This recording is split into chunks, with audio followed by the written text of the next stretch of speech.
안녕하세요. 저는 대구에서 커피를 하고 있는 커피포스트의 이치훈이라고 합니다.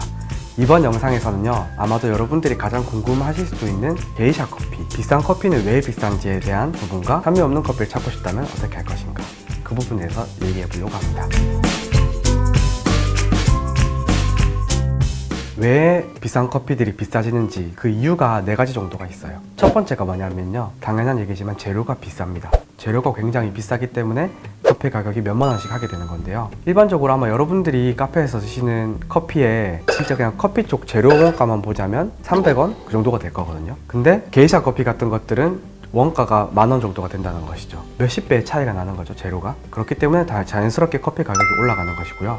게이샤 커피가 처음 이슈가 됐던 게 낙찰된 가격이 너무 높았기 때문인데요. 커피를 구매하는 사람이 아닌 사람들조차도, 그냥 심사를 하는 사람들도 이 커피를 맛보고 참여를 해서 커피 낙찰 가격을 엄청 높여버렸어요. 그 정도로 그 사람들에게는 너무 특별한 커피였던 것이죠. 커피라는 거는 옥션이 있습니다. 나라별로 아니면은 유명한 농장별로 커피 옥션이 있는데, 거기에서 각자 내가 이 정도 가격이면 팔 수 있겠어 라는 게 나오니까 시장에서 형성된 가격이라는 것이죠. 그래서 게이샤나 비싼 커피들은 재료가 비싸다. 첫 번째가 재료가 비싸다 이고요. 두 번째가 특별한 향이 난다는 것입니다. 여기서 꼭 짚고 넘어가고 싶은 부분이요, 특별한 향이 난다는 게 사실 늘 얘기하는 거지만 누군가한테는 불편한 일일 수도 있어요. 예를 들자면 이런 거예요. 커피에서 꽃향기가 나고, 커피에서 딸기 향이 나고, 커피에서 심지어 요즘은 리폰 같은 아이스티 향이 나고, 그리고 커피에서 막 식초 향이 나고, 커피에서 된장 향이 나고, 근데 커피에서 막 딸기 향이 난다고 자기들끼리 막 좋다고 하고 이러면은 그 괴리감이 느껴질 것 같아요. 근데 어쩔 수 없이 일단 커피 산업에서 좋다고 평가하는 커피들이 지금 이런 커피들이 돼버렸습니다.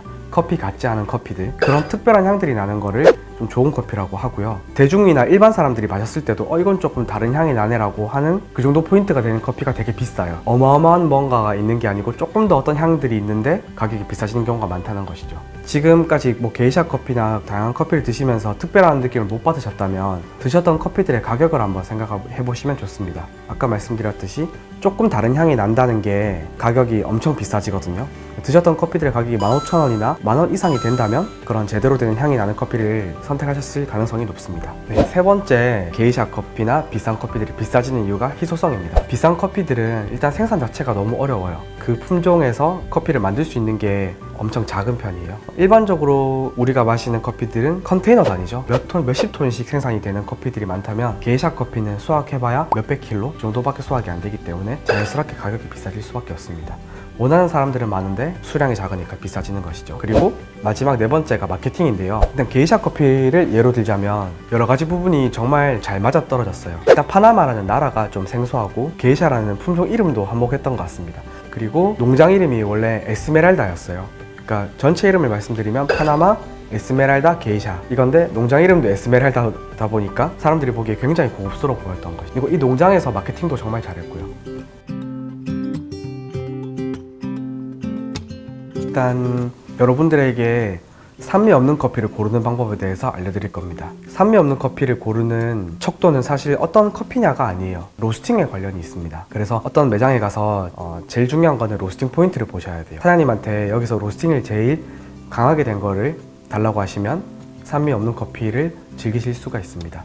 그러니까 굳이 나라 상관없이 게이샤 커피도 많이 볶으면 산미가 없어지고요. 에티오피아 커피도 많이 볶으면 산미가 없어집니다. 뭐 어떤 종류, 어떤 나라를 고르시는 것보다는 로스팅 포인트라는 거에 초점이 맞춰져 있어요.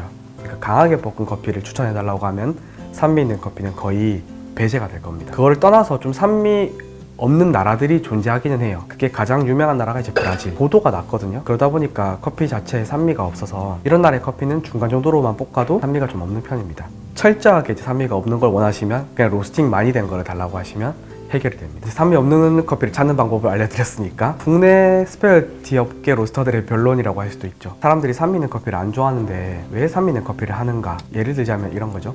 커피를 스테이크에 좀 비유하면은 좀 어울릴 수도 있다고 보는데, 좋은 고기는 완전 바싹 태우지는 않잖아요. 근데 조금 이제 어떤 향들을 가려야 된다면은 조리법으로 가려내야 되니까 이제 그런 거랑 좀 비슷해요. 커피의 재료가 비싸지면 비싸질수록요, 생두에 좀 맞는 로스팅을 해야 됩니다. 그게 어떻게 보면은 약하게 볶는 거고, 약하게 볶으면 생두가 가진 어떤 향들이 나오거든요. 근데 이거를 로스터들이 이런 비싼 가격에 이 생두를 사가지고 많이 볶으려고 하면은 너무 이게 마음이 아파요. 많이 뽑는 순간에 많은 나라의 커피들이 다 비슷해지거든요. 그러면 이게 내가 40만 원에 게이샤 커피를 사오고 5천 원에 브라질 커피를 사왔는데 비슷해져 버리니까. 그러니까 좋은 재료를 쓰고 비싼 커피를 쓰는 로스터들일수록 약하게 볶을 수밖에 없다는 게 로스터들의 입장입니다.